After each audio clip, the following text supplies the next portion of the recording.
नमस्कार दोस्तों, मैं रजनीश शर्मा, ग्लोबल ज्यूरिस्ट। जैसा कि आप देख पा रहे हैं, अभी हम दिल्ली विधानसभा 2025 का चुनाव में हम यहाँ पर पहुँचे हैं और सबसे दिल्ली की हॉट सीट जंगपुरा की हॉट सीट में जो रोचक मुकाबला सबसे डिप्टी सीएम मनीष सिसोदिया जो शिक्षा क्रांति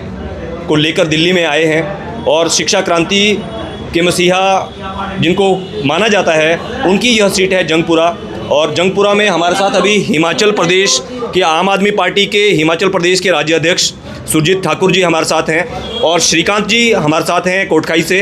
तो हिमाचल प्रदेश की टीम भी यहाँ पे है। हम इनसे सीधे जुड़कर बात करना चाह रहे हैं कि किस प्रकार से यहाँ पर क्या क्या चल रहा है, क्या रणनीति है, किन किन मुद्दों को लेकर पार्टी जो है यहाँ पर जो है चुनाव में उतरी है। जी सर। जी, सबसे पहले आपके सभी दर्शकों को मेरा प्यार भरा नमस्कार। और मैं बताना चाहता हूँ कि पिछले 12-13 दिन से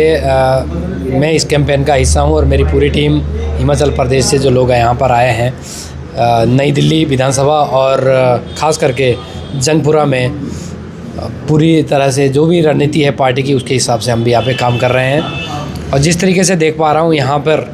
पिछले 10 दिनों से पूरी तरह से चुनाव बदला और चुनाव की जो रणनीति है उसको फॉलो करते हुए हमारे एक कार्यकर्ता ने डोर टू डोर किया और जो हमारा प्रचार है, जो पार्टी का काम करने का तरीका है, उसको अडॉप्ट करके हम भी बहुत सारी चीज़ें सीख रहे हैं। जो कहीं ना कहीं एक और पार्टी का काम होता है, दूसरी ओर हमारा एक ट्रेनिंग का काम भी है, क्योंकि आने वाले कुछ सालों बाद फिर हिमाचल का चुनाव है और बड़ा विधानसभा लेवल का चुनाव होने वाला है। तो पार्टी वहाँ पे भी पूरे ज़ोरों शोरों से चुनाव लड़ेगी और वहाँ के लिए काम करेगी। तो जितने भी साथी मेरे हिमाचल प्रदेश के यहाँ पे आए हैं, वो लोग इस तरीके से काम कर रहे हैं। ना केवल ये दिल्ली की टीम के लिए काम हो रहा है, बल्कि हमारे हिमाचल प्रदेश के लिए भी हम सभी की ट्रेनिंग हो रही है और वो ट्रेनिंग का पार्ट है। सर, थोड़ा सा हिमाचल प्रदेश के दर्शक भी जानना चाहते हैं कि किस प्रकार से दिल्ली के क्या क्या अहम मुद्दे हैं, क्योंकि आप लोगों से मिल रहे होंगे,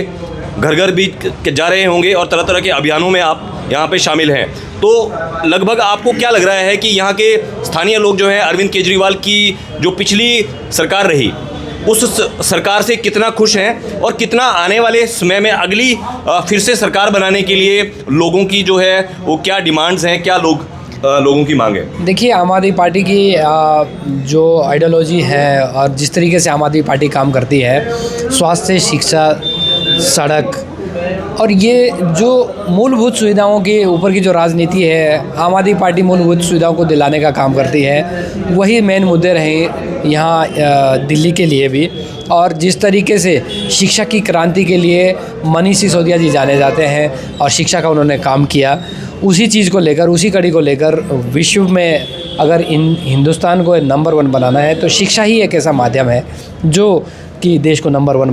बना सकते हैं। तो उसके ऊपर काम हो रहा है। दूसरी बड़ी बात यह है कि लोगों की, यहाँ की स्थानियों की जो डिमांड है वो यही सब चीज़ें हैं। यहाँ की माताएं बहनें बहुत खुश हैं, क्योंकि दिल्ली में अगर उनको एक कोने से दूसरे कोने में जाना होता है तो बस का किराया नहीं देना पड़ता। उनका एक अच्छा खासा अमाउंट, ये मान के चलो कि 2500 से लेकर 3000 रुपये तक उनके सेविंग हो जाती है।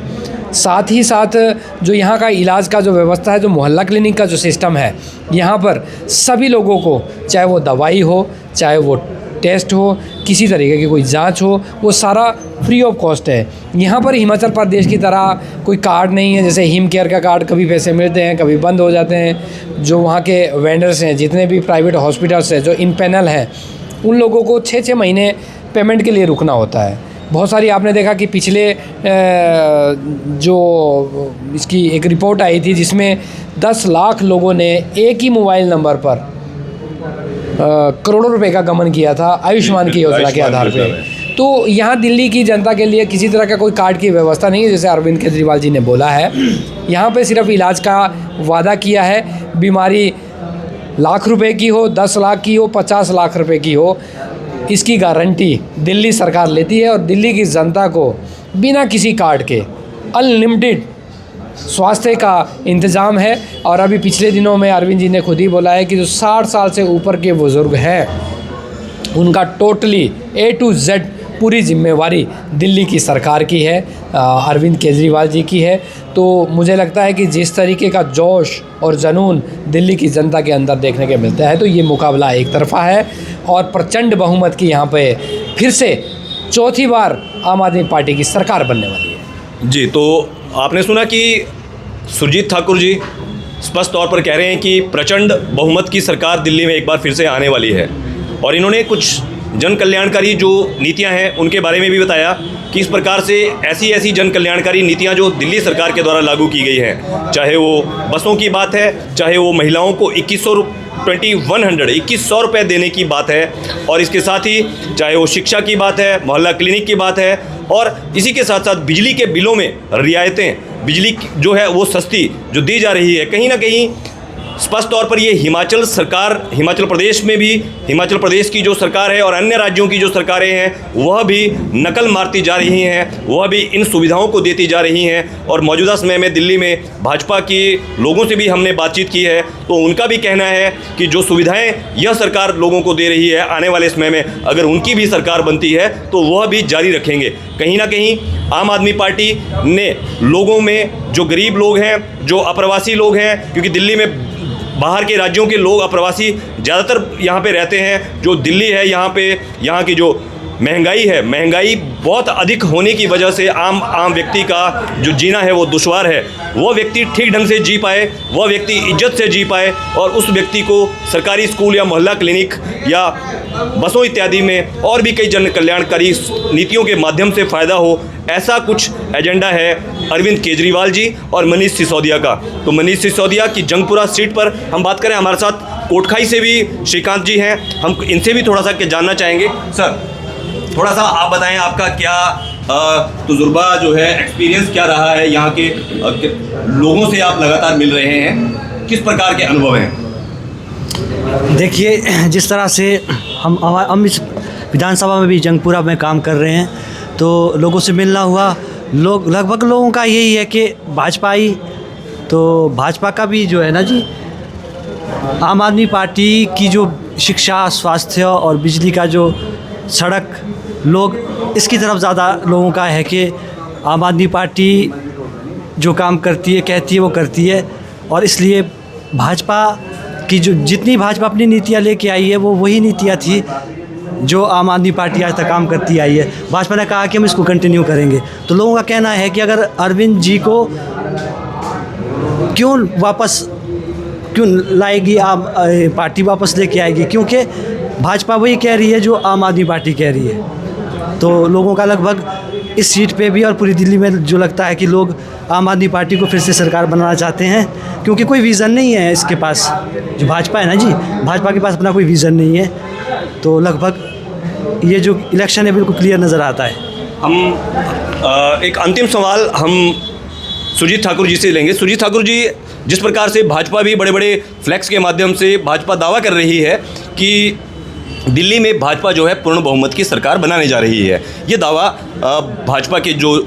राष्ट्रीय स्तर के नेता हैं वो लगातार ये दावा कर रहे हैं। उनका कहना है कि बहुत से दिल्ली में घोटाले हुए और दिल्ली के आम आदमी पार्टी के बहुत से जो नेता हैं वो जो है उनको क्या जेलों में रहे, जिस वजह से आम आदमी पार्टी जो है वो सही पार्टी नहीं है, ये कहना है भाजपा के नेताओं का। आप इस पर थोड़ा सा क्या कहेंगे? जी, मैं अगर बताना चाहता हूँ कि भाजपा ने जो षड्यंत्र रचा, जो तथाकथित ये घोटाले की बात करती हैं, उसमें इन्होंने इस तरीके के कानून, इस तरीके के जो धाराएं लगा ली जो आतंकवादियों के ऊपर लगाई जाती है। ये इनकी थोड़ी सी टाइमिंग मिसमैच हुई।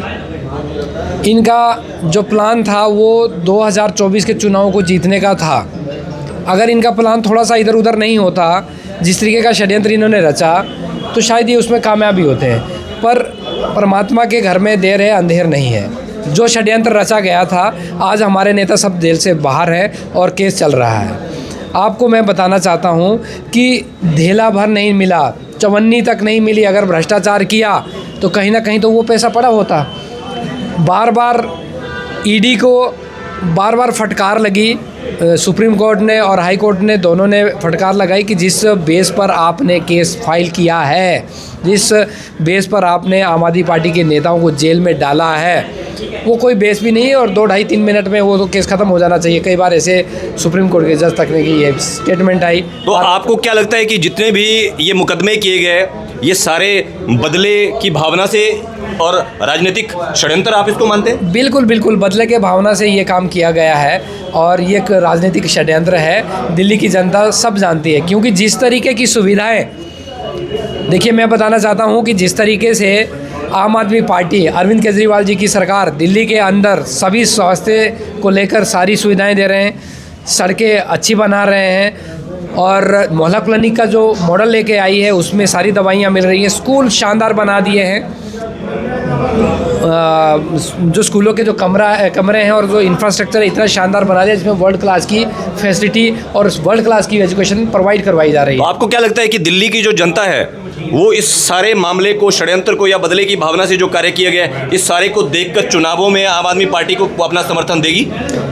देखिए, षड्यंत्र जो था ये एक राजनीतिक षड्यंत्र था और आम आदमी पार्टी के ऊपर एक सबसे बड़ा पॉलिटिकल हमला था। अभी तक किसी भी प्रदेश के चुने हुए मुख्यमंत्री को इस तरीके से अलोकतांत्रिक तरीके से जेल में नहीं डाला गया था जिस तरीके से भाजपा ने आम आदमी पार्टी के सभी शीर्ष नेतृत्वों को जेल में डाला। पर इस चुनाव में दिल्ली की जनता बिल्कुल करारा जवाब देगी और मैं आपको बड़े जिम्मेदारी के साथ ये बताना चाहता हूँ कि यहाँ दिल्ली के अंदर चौथी बार प्रचंड बहुमत की सरकार बनने वाली है और शिक्षा को एक नई ऊंचाई देने वाले मनीष सिसोदिया जी दिल्ली में फिर से एक प्रचंड बहुमत के साथ जीतेंगे और आम आदमी पार्टी की सरकार फिर से बनेगी। तो ये थे सुरजीत ठाकुर जी, और सुरजीत ठाकुर जी बिल्कुल स्पष्ट तौर पर इन्होंने कहा कि किस प्रकार से भाजपा ने बदले की भावना से हमले किए, भाजपा ने बदले की भावना से षड्यंत्र के तहत चुने हुए मुख्यमंत्री को